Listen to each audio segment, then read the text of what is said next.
En voilà une au service au volant, une autre qui se retrouve par terre. Même quand elles se rendent dans la poubelle, les tasses de café jetables représentent des déchets importants.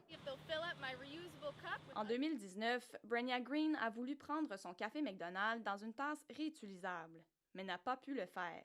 Elle a donc pris une vidéo qui s'est rapidement partagée sur Internet, ce qui a ensuite mis de la pression pour que McDonald's commence à offrir des options réutilisables en 2020. Mais la pandémie a chamboulé ses plans. A lot of environmental things went on the back burner during COVID-19. Elle dit que plusieurs initiatives environnementales ont été mises de côté pendant la pandémie.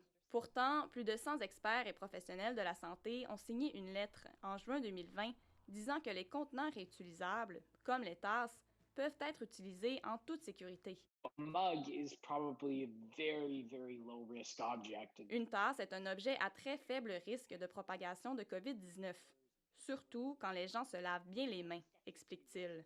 Mais seule la chaîne de café Starbucks a recommencé à servir des cafés dans des tasses réutilisables, grâce à une procédure zéro contact qui est novatrice et sécuritaire, selon l'entreprise.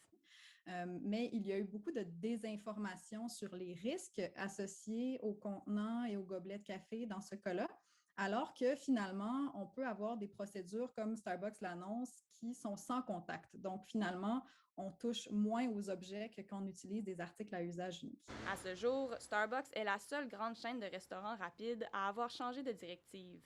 Tim Hortons et McDonald's ne comptent pas emboîter le pas pour l'instant, en raison de la crise sanitaire, et ce, malgré l'avis des experts. It feels almost like sometimes COVID-19 can be used as an excuse. Elle constate que parfois, c'est comme si la pandémie est utilisée comme excuse.